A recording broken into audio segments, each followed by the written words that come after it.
Welcome to another episode of Love Living Local 315. We are your hosts, Scott and Kelly Greats. Today on the podcast, we are joined by Melquea Smith, a multi-award-winning children's book illustrator from Syracuse and the creative force behind Pretty Kitty Paintings. I like that. From spreading Black joy through vibrant illustrations to launching a game-changing Clipart subscription, Melquea is redefining what it means to tell stories through art. Now let's dive in, and we'll start with the absence of my wife. Kelly is not feeling well today, and I'm bummed. She's bummed. I was saying before we started, 25 years as a first grade teacher. She's all about children's books. She was so excited, and she's bummed she's not here. But you're here, and that's what's most important. So children's book illustration, right? How do you get into that? Like what in you said, this is what I want to do? You know, it's so interesting because I feel like I've almost done it all in illustration. So, oh gosh. So I grew up on the internet basically, and I was on a lot of different art websites, conceptart.org, DeviantArt. And when I learned that you could actually make money through your art, it was a game changer. I was like, wait, how old are you in that? Oh, 2011. Okay, so you were young. I was pretty young. Yeah, okay. 11, 15. Sure. That whole, I was really young. Yeah, like really junior high. Yeah, super young online, just, learning through other artists that, you can actually do this. And I would draw like prolifically. I don't know what happened after 20 years. I'm like, oh God, this line doesn't work. Why does this one single line not work? But once I learned that you can actually make money online and actually have a career in artwork, that was pretty much it. I knew that was something that I wanted to do for the rest of my life. Getting into picture books. So children's books and publishing is so opaque. It's so hard to figure out, like, how do you get into an industry where there's not a lot of just information there to tell you, like, okay, this is how you do it. Almost like the secret society, right? It is. And it's like, there's no one right way to get into it. You can get into picture books by partnering with an author and, illustrating their picture books, or, getting an agent and, them shopping your books around to publishers, or submitting directly to certain publishers that take unagented authors or illustrators. So it's, there's so much. There's so many different pathways, and that's like art and creativity in general. There's no one right way to get into the industry, but I'll talk a little bit about how I got into it. Yeah. So in 2019, I was taking an art class, or like an art business intensive. And my mentor basically forced me to pick one. I wanted to get into animation. I also wanted to get into illustration, but those are two completely different industries. And it's like saying you want to drive to two different cities at the same time. You kind of can't. So he was just like, pick one. And I'm not saying that you're not going to do it you won't do the other forever, but in order for this to work in the way that it will, like in the way that I'm teaching you, you have to pick one road. So I was nervous. I was terrified. Sure. I was like, oh God, I have to choose one. I don't know which one's the right option. I don't know. And I chose illustration. And I chose illustration for picture books because a lot of people said, hey, if you illustrate for children's books, it'll be so easy. You'll be able to, these kids will eat anything up. Just people who weren't doing it were telling you this? 100%. Yeah, everything's easy when it's not you. Children's books. Yeah, it'll be fine. Well, it's not.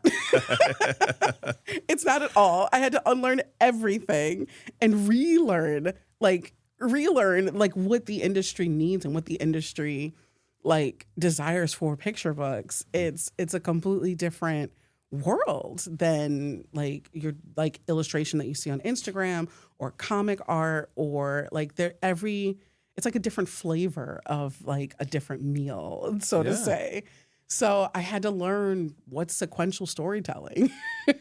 And sequential storytelling is basically being able to tell a story in multiple images or even in one image through just straight illustration. Being able to have someone look at your art and say, I wonder what's going on here, or I wonder what's happening next, or why is this child sad, or why are these different items on the floor of a bedroom, or what can you tell me about this child if you illustrate them in their bedroom? What kind of things are inside their bedroom? Is there a bunch of astrophysicist stuff? Is there a bunch of books? Is there a bunch of toys everywhere? Which stuffed animal is on the bed and which stuffed animal is not, like all of those little details can be found in children's book illustration. And once the way that I started it was, first saying I'm a children's book illustrator. You have to own it first. You have to own it. Which, sounds like it's not a big deal as we talk about it right now, but that probably was for you, right? Like you're going out there and stating your identity. Yeah. Which you, in a world you weren't sure. Yes. Yeah. And that's the hardest thing for anyone that's in a state of transition or in a state of something that they want to do, actually owning it and saying it and putting words into it. That's so powerful. And that's exactly that's the first step of getting in the industry. Yeah. The second step is learning. You have to learn about the industry. There's a lot of different organizations and groups and local groups as well that's filled with a bunch of authors and illustrators in the children's book world. And once you start getting yourself into that, both online and in physical if you can, but once you start getting into that, then you start learning the lingo, learning the language, learning, what is the industry's terms, what's industry standard. And then you start getting opportunities such as, applying for mentorships or applying for different things. And then you start learning or writing or drawing. And the more, once you're rooted in that community, it'll take its form. But it takes time. It takes a lot of time. And how long did it take for you to kind of break through, if you will? Yeah, so 2019 was when I started taking my class. 2020 was my first children's book, but I've been doing art my entire life. I have been drawing ever since I came out of the womb. Well, it's in your DNA. Yeah. I feel like I physically cannot exist in this world without creating. And that is something that is... It's awesome to know, though. Yeah. You're a young woman. And some people go their whole lives without knowing what's my passion, what's my purpose. They can't answer that question. Like, you've known it. Yeah. What a blessing. Yeah. It is a blessing for sure. Talk about the author. Ah, okay. Right? So this... I'd imagine, like I guess how much goes into that, because you're taking the author's words and bringing them to life through picture, and so what is that relationship between you and the author when you're illustrating? So it depends. There's usually two different routes that you can go in making a book. The self-published route, which is an author decides, I want to write a story and I want to publish it on my own. And then the traditional publishing route, which is like that's the whole, like when you say publishing industry, like that kind of stuff, like the vehicle, the engine of it. In the traditional route, the author and the illustrator usually don't talk. Okay. So there's two people that usually almost like, I don't know how to call it, like a champion, the person that you work with. If you're an author, you work with an editor. And if you're an illustrator, sometimes you'll work with an acquiring editor, but most likely you'll be working with the art director. The art director is the person that kind of knows the art speak, can kind of translate, like if finance or marketing has notes on a book cover, they'll have all these different notes and they funnel all of that information or all that feedback into the art director. And the art director tells that to the illustrator. Okay. And so one, that helps because like editing by committee is probably going to be one of the most frustrating things ever. So it's nice to have one point of contact and one person to talk to. So that's interesting. So I thought it would be you would need some sort of symbiotic relationship where you and the author kind of talk through things and how they saw something. So is it true? Like you typically don't even meet the author? No. Okay. Usually that's not how it works, at least in traditional publishing. And self-publishing, self-publishing is it's different. There are no rules. Not really. As long as there's a good story and a good book and good characters and the kids love it. It doesn't even need to be good. You know, the dirty little secret to self-publishing is if you have a credit card and some time, anyone can. I don't want to be slight, but I could say the same about traditional publishing too. But, so I've done both, and you're right. And in traditional publishing, we won't go down this rabbit hole, but I'll just agree with you and say that it's a business. It is, and it's not how good of a book can you put out, it's how many can you sell. Yes, 100%. And that's why they call it a bestsellers list, not a best writers list. Right. So, what do you personally though, as an artist? Mm-hmm. Are you choosy? Like, So So you're not gonna like. Have you read things and been like, I'm not doing that? Yeah. So when a working artist or working creative or heck even any 1099 contractor employee will have their set of rules of like, where am I in life? What bills are due? Well, yeah. What bills are due and how much time do I have? There's a necessity piece in there too, right? A necessity piece. So, if you're doing this full time and you kind of need some income, you may, there's a couple of levers that you'll pull down and some that you'll pull up. And I got standards until the rent's due. Yeah, exactly. Like if a mortgage is knocking on the door, I'm like, oh boy, I don't want to default, So, but for the most part, I am. Yeah. And I've been in a lot of critique groups, and I've been in the industry about since 2020. So we're working on 6 years now. And I've read a lot of books, hundreds of books. Okay. I'm a part of my critique group for 4 years now. Oh my gosh, 5 years, actually almost 5 years with these really great authors, and we will meet every month and consistently every month, and we have manuscripts that we've written, and we'll critique each other's work. I've critiqued a lot of stories, and have read a lot of stories and studied a lot of stories. So if someone reaches out to me and says, I have a children's book idea and I would like to hire you, my first question would be, do you have a manuscript? Because I cannot illustrate an idea. Right. And I'm also dealing with that myself. I have a children's book idea, and my agent cannot shop my idea out. They need a manuscript and a book dummy. Sure. So I'm in the same boat. I read the story, read it over and over again. I decide, can I visualize like pictures through what the author has written? Did the author, these are all the questions that I ask myself too. Yeah. Did the author leave room for me to illustrate my own story? Because there's a little bit of a myth that the illustrator kind of brings the words to life. It's almost like a couple, or your traditional couple, where you've got two separate humans, and they come together and they form a unit of two people, and then that unit is something beautiful, so to say. And that's the same thing with like an author and an illustrator's an author's words and an illustrator's pictures. There's two different people and two different stories and two elements, and they put them together, and then they form what is a picture book. So it's, when there's a lot of room in the text for the illustrator to interpret, for the illustrator to bring some elements to life, when I'm reading through the story, that's really where I'm like, okay, yeah, I can see myself doing this. I also, if an author's story hits a couple of soft spots for me too, then I'm like, yeah, all right, that works for me.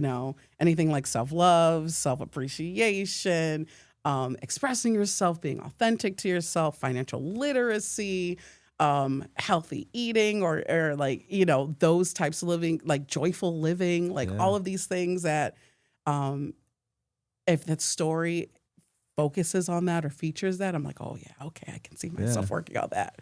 It makes sense. I mean, Yeah. you know, and just knowing you for 20 minutes now, you know, off camera, you were talking about working outside of illustration, like a regular, like 9-to-5 type job. And you were like, I don't know if I want to do that. Right. Like I want to be me and I don't fit into a lot of boxes in these job descriptions. And so the self-appreciation and just authenticity with you is amazing. And kudos to you for that.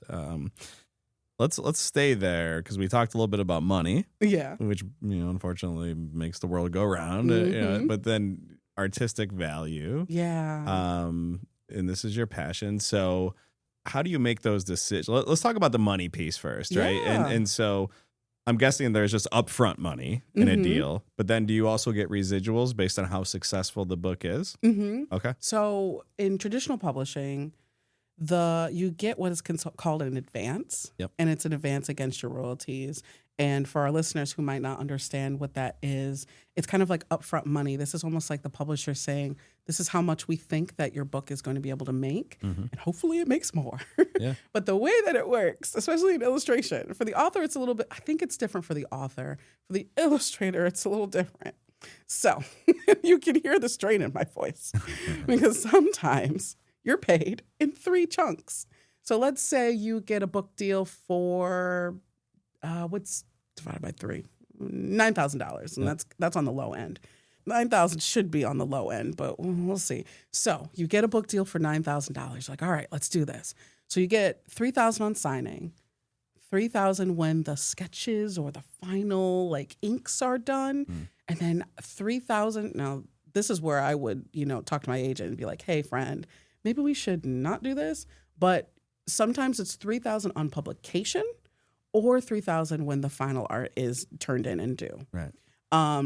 And that can be about a year. Yeah. 18 months, 24 months. Like it could be a while before IOU that just feels like it's never coming in. Yeah. So in between that whole year, you have to make that $9,000 work, either by working on this book or working on other projects, or having savings and being financially literate, which is why financial literacy is such a big like a piece of my heart now. And you have to make that work. And so that's the financial aspect of that. So, and then to wrap up why I wouldn't do this. So on publication, a lot of things can happen in a year to a publishing house. We've already heard a lot of the mergers that are happening with like bigger publishers or smaller publishers closing their doors. So if they close their doors and I'm owed $3K, well, $3K is gone. Yeah. And they have your work. And my work's gone. Yeah. So it's like, what? Yeah. That's awful. Yeah. So ideally I would have it, either broken into 2 or broken into 3 where my final art is sent over and then I get my thing. And then after that, the book has to make $9,000 by it being sold. And then you get your royalties. And then and I feel like I know I'm missing a key part.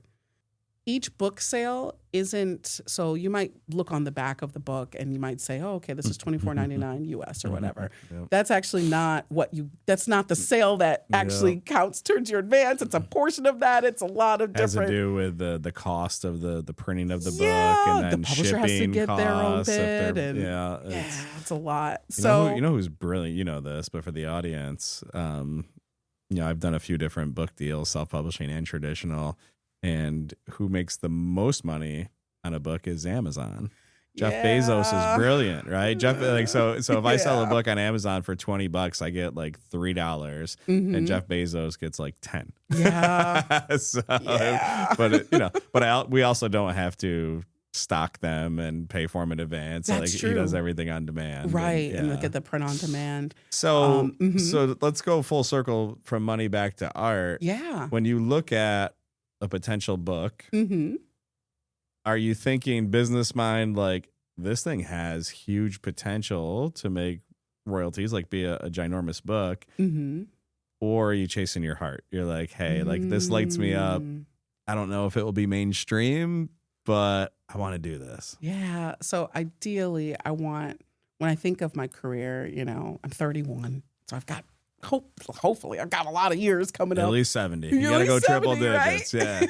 Yeah. So ideally, I want a ton of different books that spans a ton of different things. So that's the hope. Right now, I'm chasing my heart because I know that I still consider myself more beginner in my career. I don't see myself as like a mid-career or a seasoned, person who's been doing this for like 10 years and 20 years and stuff like that. Like I'm not London Lad here, but name dropping.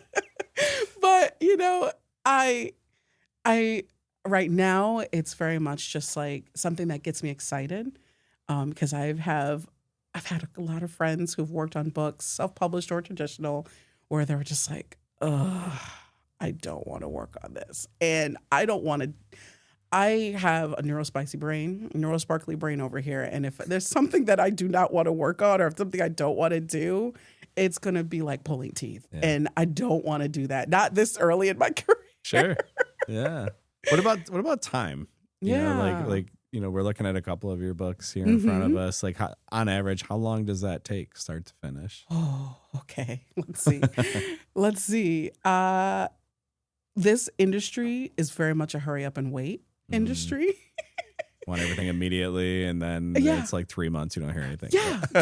It's like you gotta hit this deadline. Okay, all right. We're not gonna hear back from you for a little bit, like 4 months. But can you change this one thing for me 4 months later?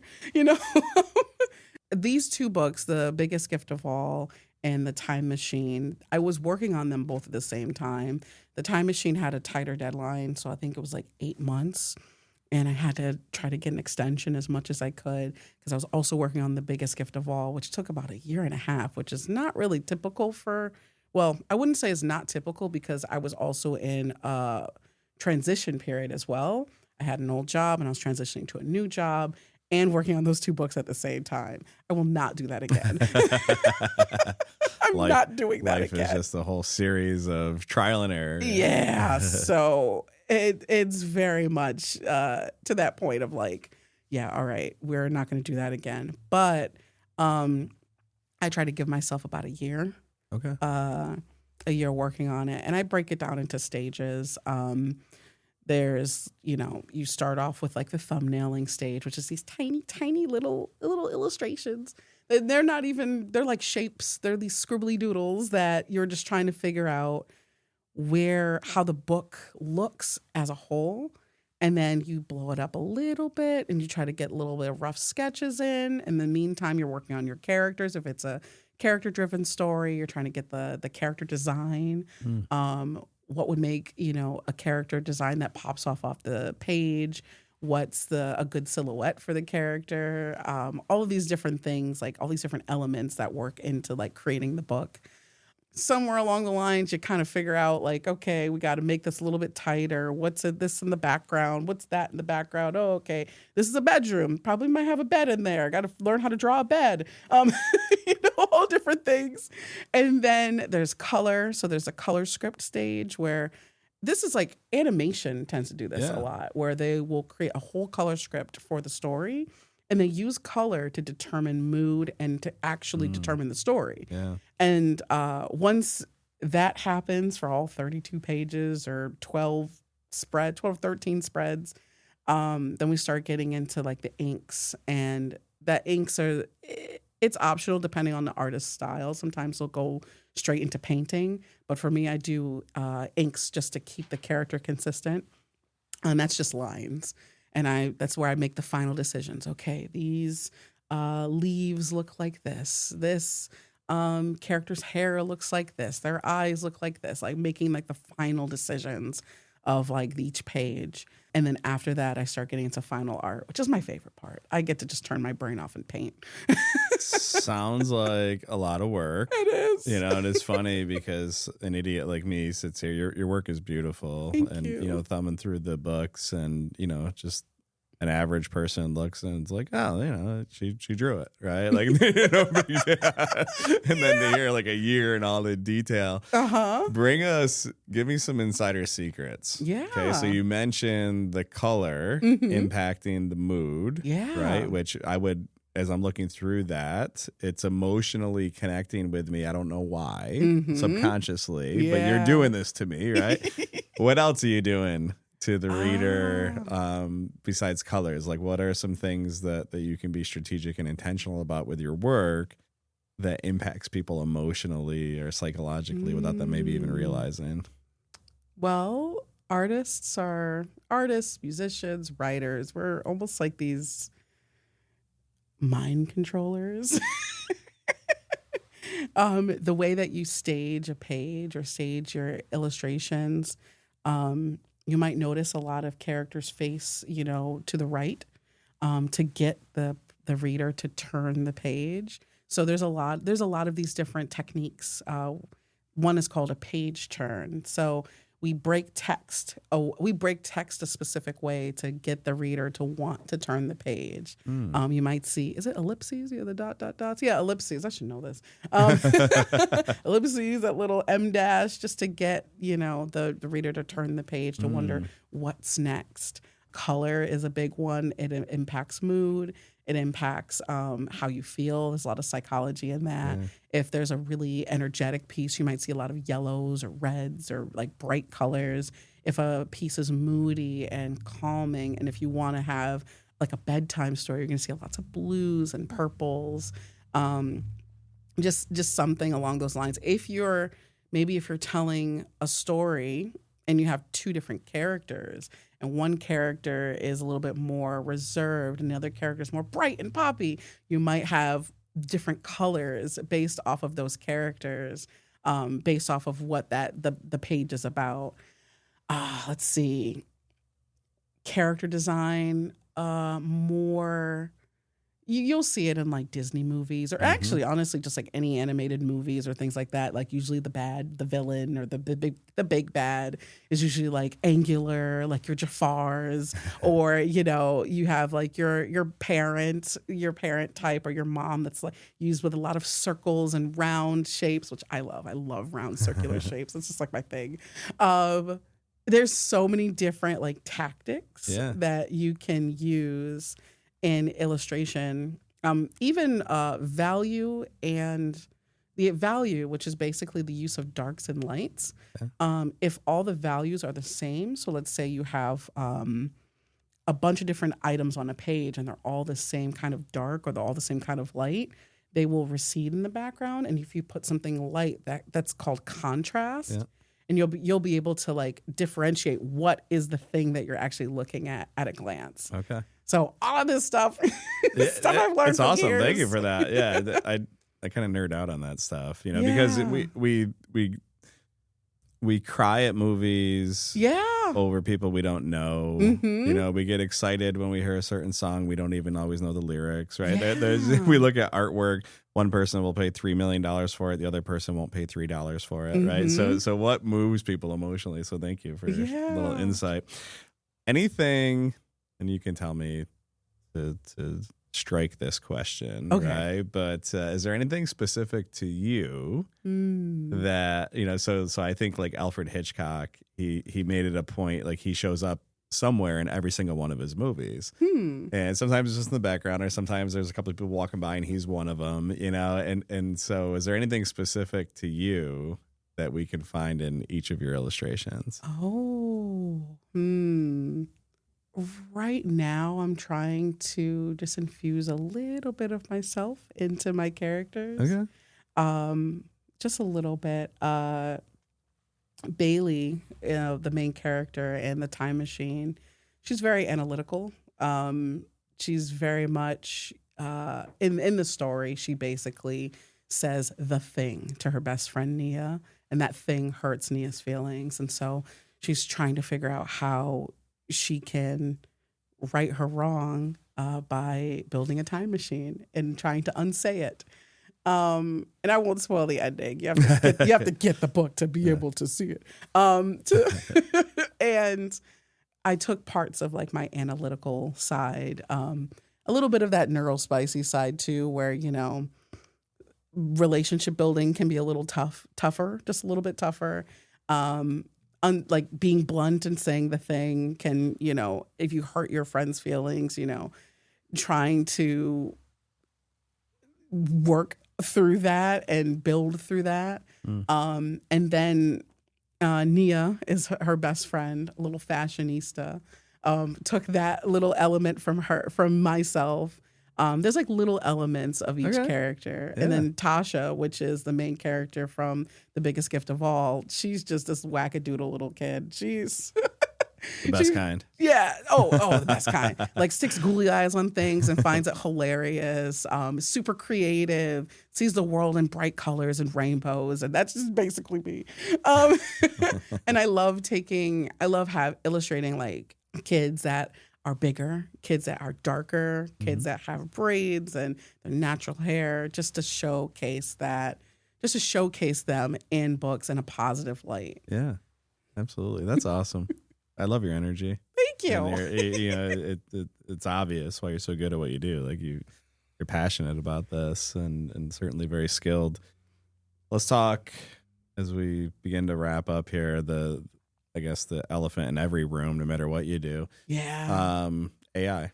Oh. Right. So is this a concern for you? That you can be replaced potentially by a machine, or can you not? Like, I don't know. Like, is this like how much does this weigh on you? So if I try to compartmentalize, because if I worry about this for, if I let it, seep into my brain and seep into my heart, then I can't write, I can't draw. It's interesting because folks have had AI generated books. The industry themselves, like publishing in general, we're very much like anti-AI in terms of like the creation of the books, creation of stories, illustration and writing. I have yet to read an AI generated book that I'm like, heck yeah, that's actually really nice. Yeah. So the tricky part about AI is that it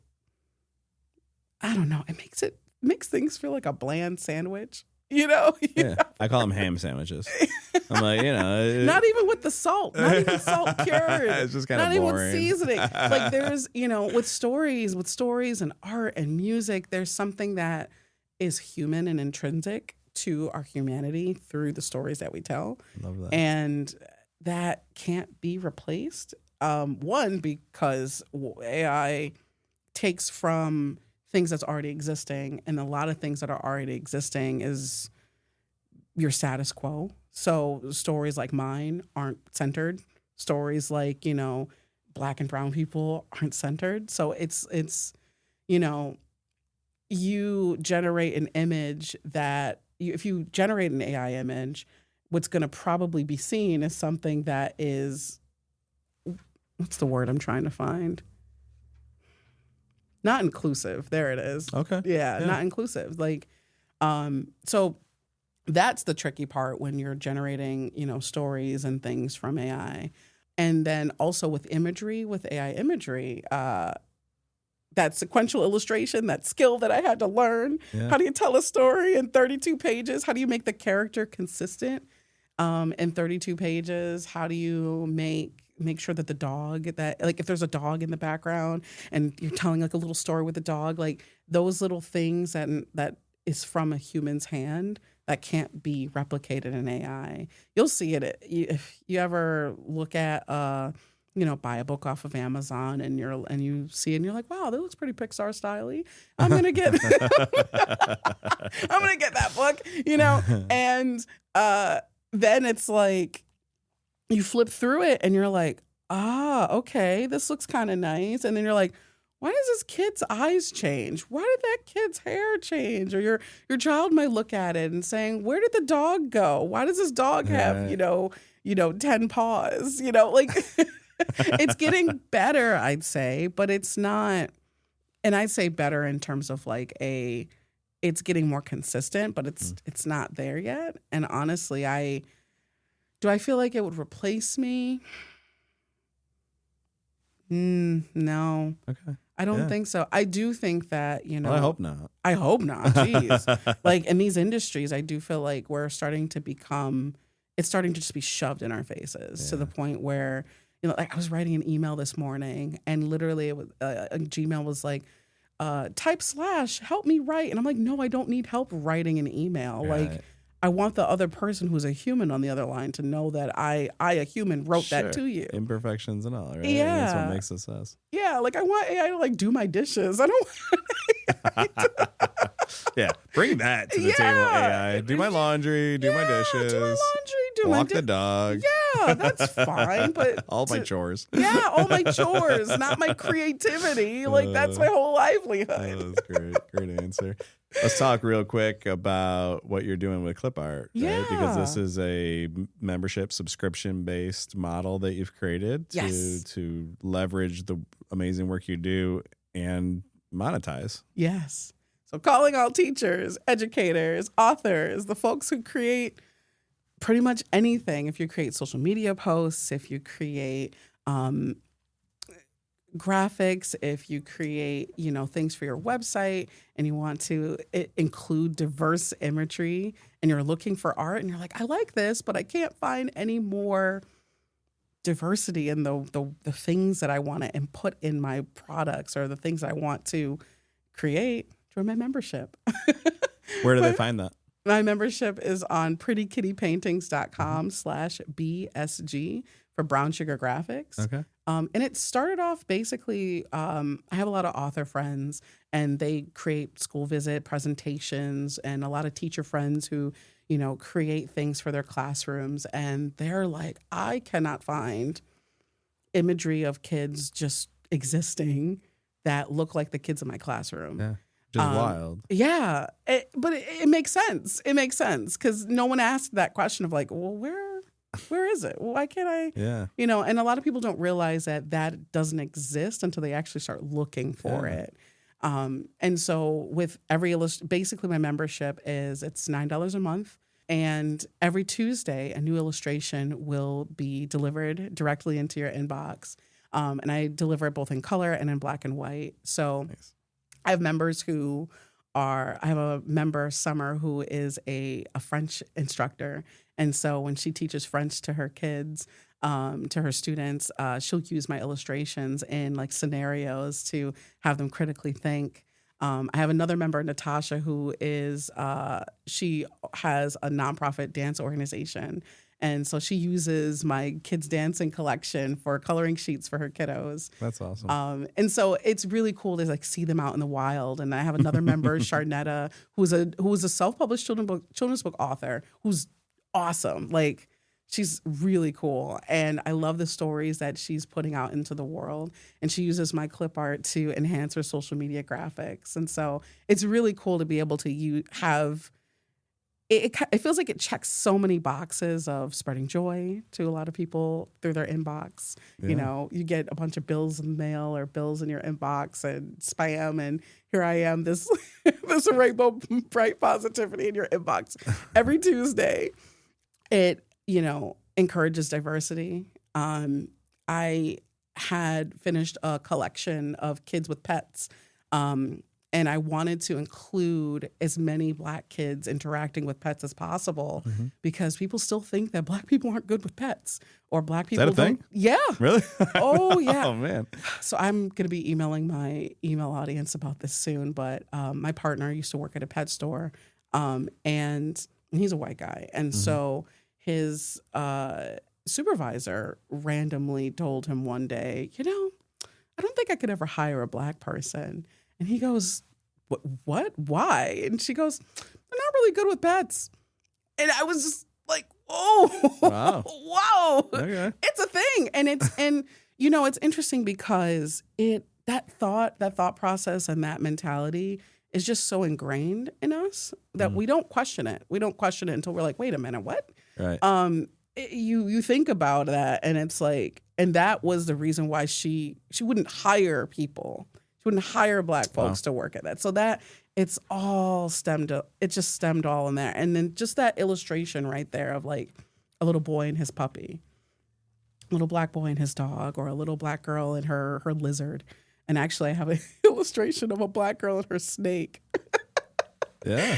Because these sort of things they're not shown. They're not shown. Yeah. And so I try to, with every illustration, I try to think, okay, well, what can I illustrate that can spread not necessarily awareness, but just like normalization. But it is. And celebrate. Yeah. I love that normalization. Yeah, normalization and celebration for sure. Yeah. Just like, yeah, I'm a cat mama. I've got 2 cats and they run the house. Regardless of color, I don't get people that own reptiles. That's just a me thing. I don't know. Like I think a snake is not. I think good they're so cool. If I wasn't a cat girl, I think I would have been like a reptile girl. Really? I Okay. think so. They're really cool. Yeah, we can never be roommates. No, I just think the only thing that would give me the squickies is that I'd have to feed them bugs, and that I'm working on. Or mice. Yeah. I don't trust anything that can move that fast with no legs, like or arms. Like it's just weird to me. But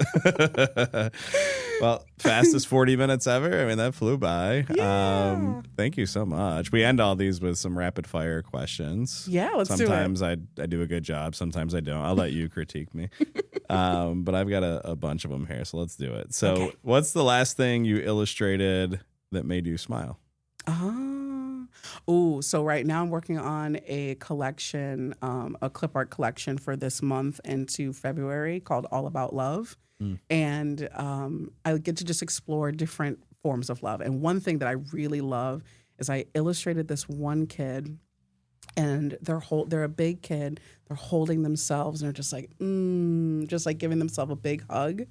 And I was like, that looks really fun. You weren't kidding when you said the self-love lights you up. Yes, the world it needs does. more of it, too. It all starts with us. Favorite children's book growing up? Oh, the Thingamajigs. I can't remember who wrote it, but it's called The Thingamajig Book of Manners. And it was one of the first books I remember reading as a kid. Awesome. Pen, pencil, or digital brush? All of it. Okay. All of it. Can't pick one, huh? They like your babies. Most underrated part of the illustration process, or underappreciated? Oh, gosh. You know what? Like trying to figure out anatomy. Like, why does this person's foot look this way? This leg looks backwards. I gotta, like, all of those parts. I have an so extremely gifted friend who studied art at Syracuse University. Oh, yeah. And he spent a whole year of his life on anatomy. And he said it was by far the hardest thing he's ever done. And it's hard because if you draw people wrong, we'll know immediately. Because we see people all alike. Yeah. So if you find something and you're like, oh, that eye looks weird or that nose is awkward, unless it's like intentional, then it all falls apart. One color that you can't stop using. Oh, purple. Yeah. Your hair purple? My wife tells me I'm colorblind. Is Like that purpley. blue or it's like purple? a periwinkle. I was gonna. So it's in the. I never would have guessed periwinkle. What an artist! I'm also not an artist. What an artist answer, right? Periwinkle. Yeah. So it's in the purple. It's like blue, like icy blue purple. Yeah. Depends on the light. There's like. I was gonna lead with that, but I'm like, I don't know if it's blue or purple. And I was thinking periwinkle. No, it wasn't. What's your dream illustration project? Dream illustration. Ooh, I want to answer this one for you, actually. Oh yeah, answer if for you're me. Stuck. Your book. What? Your book. Oh, my book. Right? You said you've been struggling with it. You want to get it out. Yeah, that's right. My book. Yeah, my dream illustration project. I would love to go on a submission with I would love to be able to finish these 2 book dummies. I have 2 book ideas. One that's a lot more funny and wacky and zany. And I really want to just lean into the absurdity, and one that's really quiet, really emotional, like all these different parts of me. I'm going to be your coach right now. Yeah. Lean into the absurdity. I have to. Let's get crazy. I'm trying to figure it out. I feel like that's you. Yeah. Authentically you. One word to describe your art style. Ooh. A lot of people tell me whimsical, so I'm just going to say whimsical. Whimsical and periwinkle. 2 words that have never come up in our rapid fire. I like it. All right, last one. What's something most people misunderstand about children's books? That it's easy. Yeah. Amen. No. We were saying that before we started recording. And I'm like, how hard can it be? They're like, 6. Like 500 words. Yeah, that's fine, 500 whatever. words for 6-year-olds can't be that hard. Yeah, right? Like, whatever. No, there's a reason why there's gatekeepers in this industry. I see it now. I understand. It's not easy writing. First, you have to learn how to write a story. You have to storytell.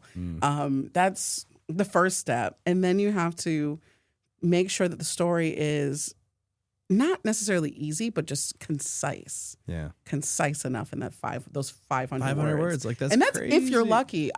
There are actually, I've been doing picture book studies. So I've been reading like 50, I've been taking out like 50 children's books a week. My local library, they love me. They're like, oh, I get to see all the pretty books that you take out. And so I have just, I'll speed read it. I'm like, I'll put it on the side. I'm like, this confuses me. Or this book I like. And I've realized the books I really like have a lot more sparse text. And there are stories, there are wordless picture books, and there are books, like full stories that have been written in like 185 words. Yeah, it's amazing. Mark Twain once said, if I had more time, I would have written a shorter note. And it is fascinating how difficult it is to do everything you just mentioned in this short little window. 185 words. And then you do something that is probably even harder. Like you bring it to life visually. Yeah. And you do it at a high level. So Pretty Kitty Paintings. I love that name. Melquea Smith. This has been a lot of fun. Thank you. This was Thanks so much for making fun. the trip in. Thank you. Best of luck in the future. I want to be the first to buy your book. Yay. Get it out there. And I want it to be wild. Yay. Thank you 200 so words. Honestly, I'm thinking about just making the text as short as possible. Who knows? There's less editing.